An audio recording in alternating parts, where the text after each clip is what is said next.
It was only a question. Those are the words that David says to his brother. I asked why. Why no one stood up to the Philistines? It was only a question. In our musical today, Hamilton from My Shot, these are the words that Hamilton says about rising up, about taking his shot. We have to make this moment last. That's plenty. Scratch that. This is not a moment, it's the movement. Where all the hungriest brothers with something to prove when foes oppose us and we take an honest stand. We roll like Moses, claiming our promised land. And if we win our independence, that's a guarantee of freedom for our descendants. Or will the blood we shed begin an endless cycle of vengeance and death with no defendants? I know that action in the street is exciting. I've been reading and writing, and we need to handle our financial situation. Are we a nation of states? What's the state of our nation? I'm patiently waiting, and I'm not throwing away my shot.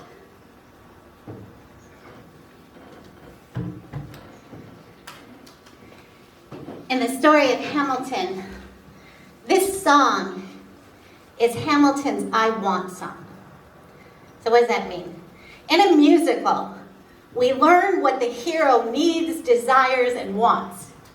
And that song in a musical will be a refrain that happens again and again to explain what the character is doing, to show where the character is in relationship to what Hamilton wants. And what he wants is to make a splash, to become something more than where he came from, to become more than what he was told he was, to be more than he thought even he could believe was possible. I mean, we know the beginning, right? That Hamilton was seen as an immigrant, as maybe a Creole, and maybe illegitimate. And that people use those words of being a Creole and being illegitimate to call his names throughout his career. And so his desire is to learn and to make something of himself, to make something new. And the story that they show in the musical doesn't show all the things that Hamilton actually does.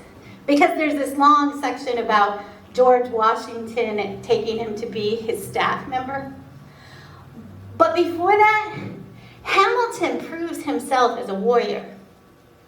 He, if you read about his early history in the Revolutionary War, leads a bunch of raids upon the enemy. And in fact, he leads one of the most important battles of the war. And because of that, because he made his name in helping to fight the Revolutionary War, George Washington learns of him and invites him into becoming a member of his staff. And Hamilton becomes not just a member of his staff, but his chief of staff. He speaks for George Washington. He makes decisions for George Washington. He guides what happens in that battle, in that war that we fought to gain our freedom. David has those same roots, right? David is the youngest son, the shepherd, the one who isn't seen to be growing up to be the best, right? His big older brothers are already fighting the war. And David was left behind at home to take care of the sheep. And so when his dad sends him to bribe the officers, right? Did you catch that? He's to give 10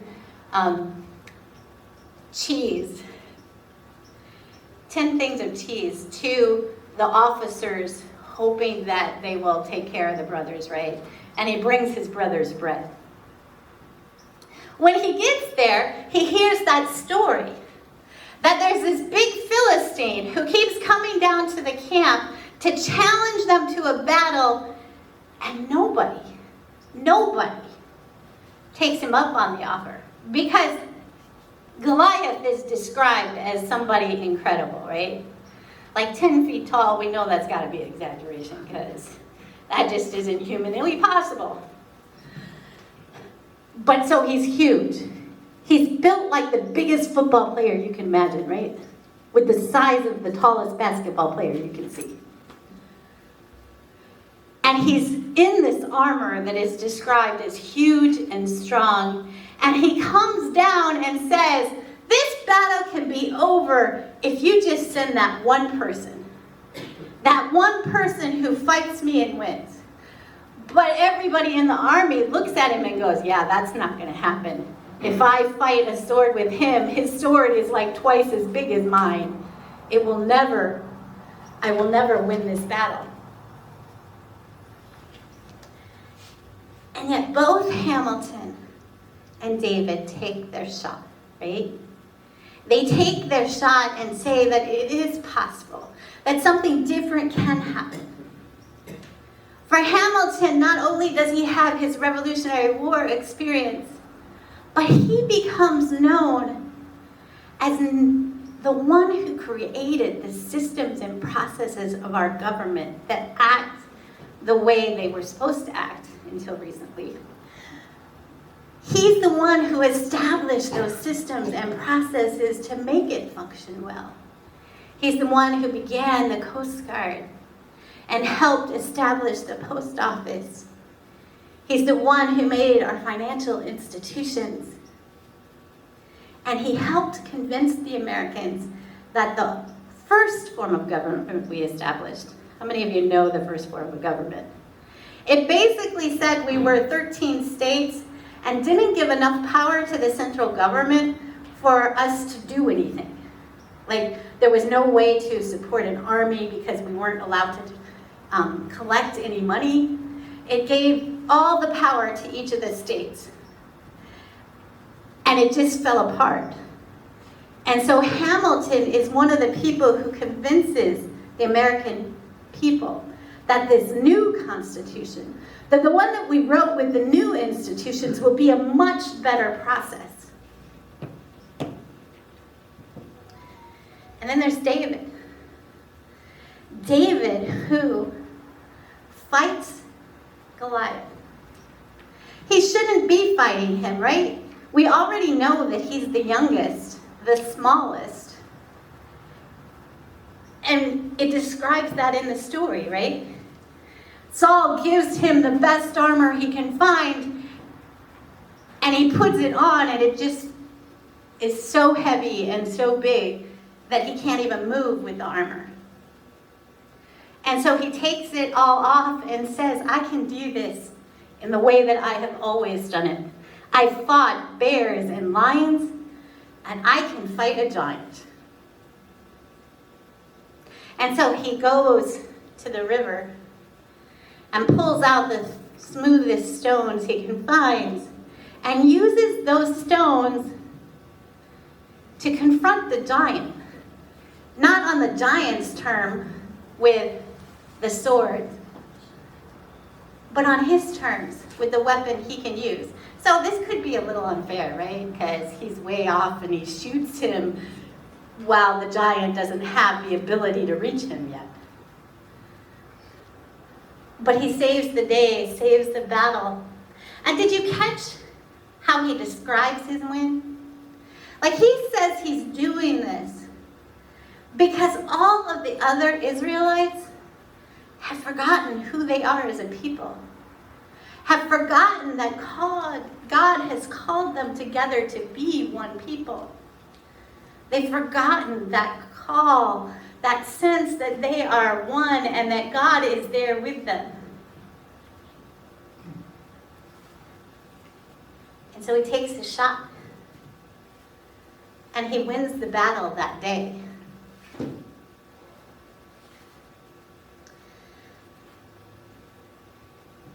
How many of us have taken that shot? Have taken that sense that there is more that we can do, that we can be more than we thought, that we can make a difference. So, if It's Filipino History or Heritage Month. So I thought I would share a story of a hero in the Filipino American tradition who took his shot. So, and I'm going to say his name wrong, so all of you correct me if I get it wrong, okay? Because I really need someone to, I've got to get myself a tutor. So his name is Larry Itiliong, and you can correct me. So Larry was migrated to the United States in the very earliest wave of Filipino immigrants, meaning he came in when the United States had just colonized, and he came over in around 1930. And at that point in time, the job that Filipino Americans could get was as farm workers. And so he started out in Alaska canning fish and made his way down the coast. But along the way, he started taking his shot. Larry became part of the farm workers union movement. And one of the things he is known for saying is, "Let's go. Don't be scared. I'll be in the front. Just follow me." That as he moved his way down the coast, he was organizing those farm workers and canners, helping them to get better wages and better working conditions. And the reason we know about him is because Filipino Americans wanted us to know that the farm workers strike that happened here in California, that we all attribute to Cesar Chavez, began with Larry. That Larry looked at what was happening to the grape workers, the Filipino grape workers, and saw that they were not making a decent wage, and what they were getting was not enough. They didn't have health care. They didn't have the conditions that were conducive to a good life. And so in 1965, he organized them for the Delano strike, a strike that went on for 5 years.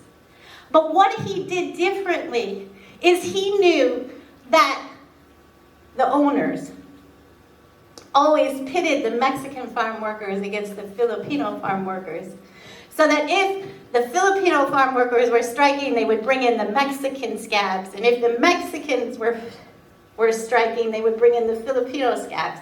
And so he made a deal with Cesar Chavez and the other union to support them and not take over and pick the grapes. And this began those grape strikes. Now, how many of you stopped eating grapes at some point in the 70s, right? Because you were supporting the farm workers who were striking. Larry is one of the people that taught us how to do that.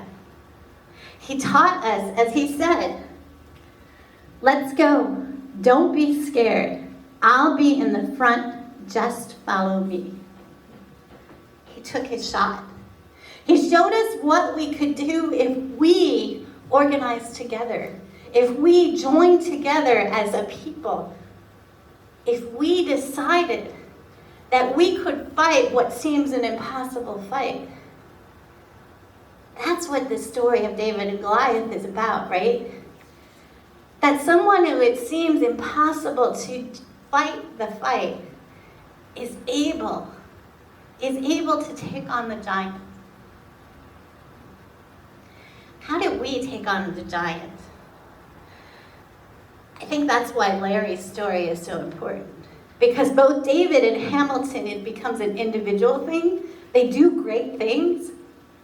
But Larry teaches us that it's a communal thing. That if we really want to fight the giant, we need to be together as a group.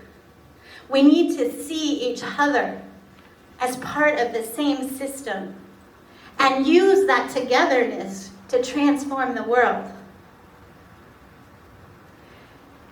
I think that's what Jesus taught, right? He didn't teach us to fight that battle on our own. He taught us to gather a group of friends, to gather a crowd, and then take on the troubles in society, to take on the problems that we encounter there. He showed us that we could confront evil. He showed us that we could confront oppressive systems. He showed us that we could bring healing to those most in need of it. Jesus showed us what it meant to work together, to bring about a kingdom that is present if we just reach for it and work for it, to take our shot and believe that it is possible. How do we take our shot now? I've been thinking about that a lot because this week, and it seems like the last few years, we have tragedy upon tragedy upon tragedy that happens. There are so many tragedies at one moment that we don't even know how to speak about them, right? I mean, we think about Florida, but in thinking about Florida, have we forgotten Puerto Rico? How do we deal with this crisis, this danger? And what inspires me is how many of you know that, because mainstream media doesn't show it, that they are livid and protesting for the environment in the UK right now. Because their new prime minister has said that everything we have done to make it better is not the right thing to do. So we're gonna go back to the way Margaret Thatcher did it, and it'll be wonderful with trickle-down economics. But out on the streets, youth, environmental activists have been saying that you're taking away our shot. You're taking away our hope for a future. They have been getting arrested, trying to transform a system that is going the opposite way of what is needed. That's our shot. Not to think about it as an individual act like Hamilton and David, but to think about it like Larry did. That communally, we can make a difference. We can bring the kingdom of God here on earth. We can transform what is happening. We can take a shot if we're willing to step out like David did, to confront the giants. Amen.